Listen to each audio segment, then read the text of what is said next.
Hi again, it's me, Dennis. Same old person, don't change. Still talking about John Sampson hacking. Now we're going to tell you a little bit about his teenage years, because they're kind of fun years to talk about. Remember, by the time he gets to Utah, he's probably around 15 and a half, maybe 16 years old. And so he spent the next couple of years doing some interesting things. He was sent down to Fillmore, Utah to help build a fort there to protect the settlers against the Indians. And later he also served in the Walker Indian War, and he was involved in a number of engagements with the Indians.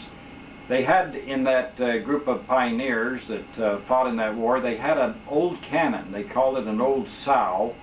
And John was one of the men assigned to tend the cannon. And the Indians saw that was kind of unfair for them to use a log to shoot at them with. But anyway, he had some quite adventures in the Walker Indian War.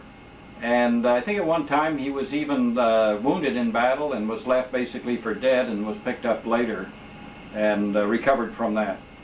When he got to be a little bit older, up around about 19, he served with the Gunnison Survey Party. This was a party that was surveying the railroad and different paths that railroads could travel between the Utah area and California.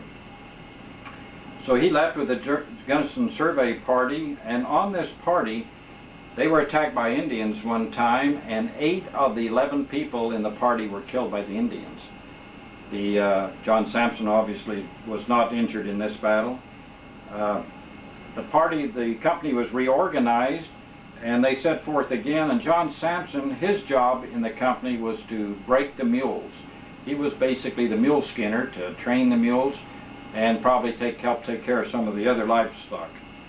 One thing happened while he was on this trip, that he also had the responsibility of cutting a lot of the firewood, and in cutting the firewood he had an accident. The axe slipped and cut off some of his toes. They had a doctor with the party, and the doctor very meticulously sewed those toes back onto his foot. John Sampson paid attention, watched him do it, and in fact later on in his life his niece also cut off her toes in a similar manner with an accident using an axe, and he was able to sew back on her toes, doing it the same way he saw the doctor do his. They traveled on to California, and they basically completed his assignment, or his job, in and around the Mount Shasta area in Northern California.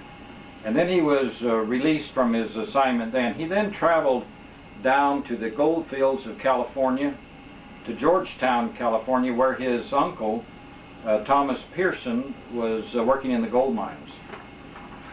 When he arrived, or while he was on his way to Georgetown, he wanted to ride in the stagecoach. And the stagecoach was full of people and lots of luggage, and the stagecoach driver says there wasn't room for him, he would just have to walk. So he says, all right, I'll walk, and I'll beat you there. So he said that every time he got a chance, he took a shortcut. And when they went uphill, the stage went very slow, and he could catch up with the stagecoach as they went uphill, and when they went downhills, the stage would pull out ahead.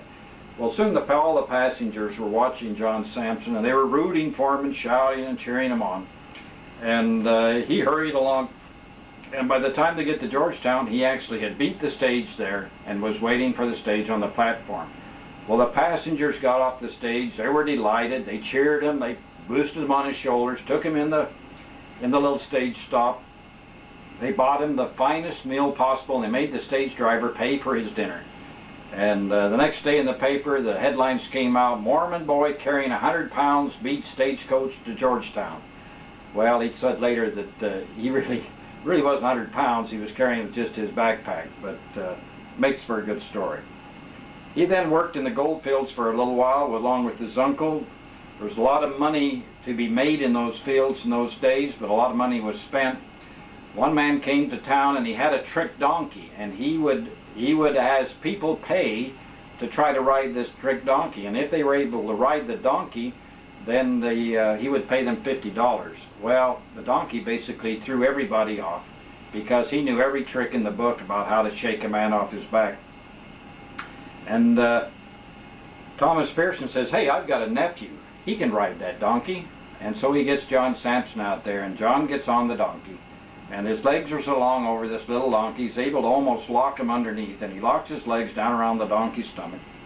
And the donkey bucks and shakes and everything possible. He even got so frustrated that he tried to lay down, and John would just step to the side while the donkey lay down, and when the donkey got back up again, he'd be right back on his back again. He says the only thing the donkey didn't try to do was roll over, because if he tried to roll over, then the donkey would have won.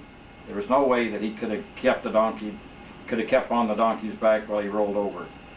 But anyway, he rides the donkey. The man pays him $50, so it's a pretty good story. After working in the gold fields there for a while, he realized it was time that he should be turning back to Utah. So he came back to Utah kind of an interesting way. He went to San Francisco, and there he caught a steamship. I don't know if you can see it on this map. But he caught a steamship out of San Francisco and sailed down to the Isthmus of Panama. Now we know in Panama today there's a canal there that runs between the Pacific Ocean and the Gulf of Mexico. At that time they had just finished building the first railroad across there, and he actually rode on the first passenger train that went across the Isthmus of Panama. There was two things that he noticed there that as he rode along. He saw a lot of very sick men. He said they looked like human skeletons. A lot of these men were sick due to malaria and yellow fever and a lot of the other terrible diseases that were in the Orient. And they were basically wasted their bodies away, and they were just basically the living dead. He says and tells another interesting story that he was at one of the stops. He watched the crews that were building the railroads, actually saw them being fed for dinner. And he said they had a huge table, and the table was so big the men were sitting on both sides for a long, long ways. And they actually had two young black boys that served as servant boys, and they would run up and down the middle of the table serving all of these men while they ate their dinner. After getting over to the Gulf of the Gulf of Mexico, he then sailed to New York City. So this is a long journey to get back to Utah. He now sails over and around Florida and up to New York City. Now, this is probably a little bit better map at that point, but after getting to New York City, he then goes west, and he goes out to Niagara Falls. So probably he went up what's called the Erie Canal. That's one of the big travelways across western New York. He sees the Niagara Falls, and then he probably sailed on down Lake Erie to around what we call Cleveland, Ohio today. And then he probably went by overland until he came over to St. Louis, which is over in this area right here. And after he gets to St. Louis, he meets up with some of the family coming over and friends coming over from England. And this is a time now again to hold another pause while we get prepared for the next chapter of this journey. So we'll talk to you later.